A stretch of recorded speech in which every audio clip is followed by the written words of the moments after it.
azimi fadliha kasratu asma'iha wa fadail ukhra. Ini cerita dramatisnya surat Al-Fatihah. Qala Abu Hurairah radhiyallahu anhu inna iblisa ranna khina unzilat Al-Fatihah. Jadi iblis itu begitu kesakitan. Ini kitab Abu Abul Farad karangannya Sayyid Muhammad Alawi, juga kutipan dari beberapa kitab. Yang jelas beliau sendiri juga ngutip dari beberapa riwayat di beberapa hadis. Halaman 123. Ketika Fatihah turun itu iblis kesakitan. Kayak orang sakit gigi lah, tersiksa sisanya karena turunnya surat apa? Al-Fatihah. Artinya kalau Anda baca Fatihah dijiwai, maka Anda melemahkan setan, melemahkan iblis. Wa qala Mujahid, khina unzilat Fatihatul kitab ronna fastama indahu asyayatin. Jadi ketika Fatihah itu turun, iblis itu terkapar lah kira-kira. Sampai dijenguk banyak setan. Jadi kemana di ICU lah kira-kira gitu kalau sekarang itu, entah COVID entah enggak tahu, pokoknya di ICU sampai dijenguk banyak setan. Enggak tahu bawa apa enggak tahu, pokoknya dijenguk banyak setan. Nah nyangoni karena ini apa? Ketuanya apa? Pingsan, sakit. Di iblis itu sakit sampai dijenguk anak buahnya setan-setan. Ya semoga kalian semua tidak kenal setan. Kalau kenal berarti teman, apa? Wa qalu misla dzalik wa qala lahum laisa mimma taquluna syai'un walakin unzilat suratun laisa ajru qailiha illa an harramahu alaihi nar jahannam. Saya ini bukan sakit fisik kata iblis. Kamu tidak usah jenguk saya, datangkan dokter terbaik, tidak usah. Saya ini tidak sakit fisik. Saya ini sakit karena ada surat yang diturunkan, yang pahala yang melafadzkan surat itu pasti selamat dari neraka. Padahal misi terbesar saya ini supaya manusia masuk neraka. Sekarang punya tamengnya. Wah pusing kan? Ya seperti orang lah goda sampean ternyata sampean setia itu kan pusing. Nah ternyata tidak setia itu yang akhirnya ribet kan itu. Jadi iblis itu cita-cita terbesarnya kan semua orang itu masuk neraka. Nah sekarang turun satu surat yang gara-gara surat itu siapapun yang baca dijamin selamat dari neraka. Jadi walakin unzilat suratun laisa ajru qailiha illa an harramahu alaihi nar jahannam.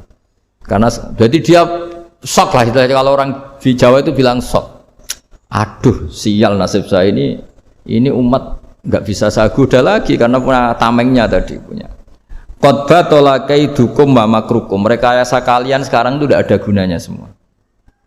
Nah, ini alhamdulillah di Indonesia kelihatan kan banyak yang miskin, banyak yang susah. Tapi selagi mereka masih sholat, tuh keinginan mencari halal itu masih tinggi. Kayak apa kita di tengah kota, jauh dari anak istri, jauh dari tetangga. Biasanya kalau orang jauh dari anak istri, tetangga kan sakar PDW. Tapi yang soleh masih banyak, sudah jauh dari keluarga tetap lurus. Loh kalau yang dekat lurus kan wajar, konangan wong akeh kan.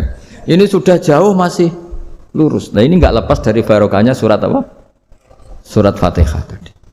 Jadi karena ada surat yang menjamin pelafalnya atau qailiha terbebas dari api neraka. Wa qalat as-sayatinu lahu is ayyusai'in ta'muruna ya maulana.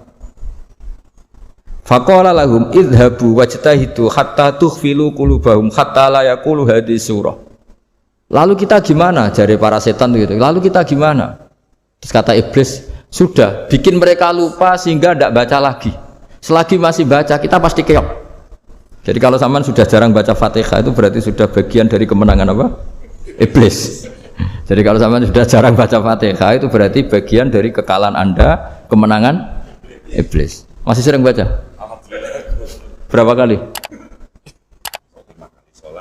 Terus apa lagi?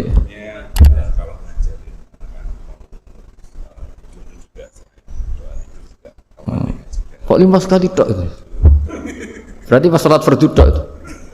Enggak 5 kali itu mendingan itu 17. Kamu itu ngitungnya jangan 5 ini. 5 waktu itu berarti lumayan kan? Berapa? 17 ya? Ya. 17 ya? Ya. 17, tapi kalau makmum tuh sering separuh kan, apalagi makmum tarawih. Ya kan? Makmum tarawih itu bacanya Fatihah ada yang sempurna enggak ya? Ya enggak lah. Baru alhamdulillah rabbil alamin mamruko ikut ruko ini gitu. Makmum kan yang tarawih lah Mas. Kalau tarawih jarang sempurna ya. Fatihahnya itu. Kan imam sudah ruko. Kamu bacanya Fatihah sampai mana? Baru setengah ya. Ya paling pas tarawih aja kan enggak sempurna ya. Apalagi kalau imamnya sing kilat tuh, waduh malah. Nah, ketika Fatihah itu sebegitu keramatnya, sebegitu topnya, itu setan rapat, singkat cerita itu yang tadi dipimpin oleh iblis yang sedang terkapar apa? Terus tali obatnya nggak ada, cuma dia shock karena ada surat yang turun yang melafatkan itu pasti selamat dari apa? Neraka. Nah ini gimana saran Anda? Terus sarannya adalah bikin orang-orang itu lupa, tidak baca Fatihah. Nah ini rapatnya iblis. Idhabu wajtahidu hatta tughfilu qulubahum hatta la yaqulu hadhihi surah. Kala yuksiru qira'ataha wa la yakunu lahum ajrun wa thawabun bal yakunu lahum adzabun wa iqabun. Jadi saya mohon selama ini Anda sudah baca, tapi mungkin hanya rutin saja. Napa rutin saja? Tapi barokahnya ngaji ini kamu punya kekuatan atau punya semangat membaca karena ini surat yang luar biasa. Ibarat gini, kalau sampean tanya, saya juga sering mikir. Masa Gus hanya surat kok punya kekuatan seperti itu? Di dunia ini kata Allah mulai Nabi Adam sampai kiamat nggak ada yang bisa menandingi kekuatan kalimah. Kalimah itu kata-kata. Nggak ada yang bisa menandingi kata-kata. Misalnya Anda nge-grab berangkat istri cuek, berangkat cuek. Itu beda dengan ketika meskipun satu kalimat. Wes Pak, muga-muga dilindungi pangeran, mugi-mugi jenengan selamat. Itu menjadi teduh dan semangatnya luar biasa karena kayak mendapat support. Jadi kira-kira kalimat itu hubungannya kita dengan Allah. Fatihah itu seperti itu. Kamu melafadzkan satu kata-kata yang dibenarkan langit bumi, dibenarkan aras, dibenarkan malaikat, dibenarkan semua penghuni di dunia ini. Sehingga itu efeknya luar biasa. Itu seperti gini ya, kamu cerai sama istri, terus nikah lagi katut babon. 10 tahun anak kamu dididik, ibunya benci kamu. Dan memang Anda layak dibenci. Duit dek. Dan sampai nggak pernah manggil kamu Pak.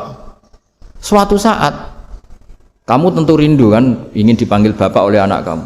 Suatu saat anak ini manggil kamu Pak E. Itu senengnya bukan main. Hanya sebuah kata-kata. Makanya kadang-kadang orang itu tanya sama kiai, ijazah lafadz ini gunanya apa sih? Itu ijazah-ijazah itu untaian kata-kata. Yang kata-kata ini dibenarkan langit dan bumi dan aras dan para malaikat sehingga efeknya itu luar.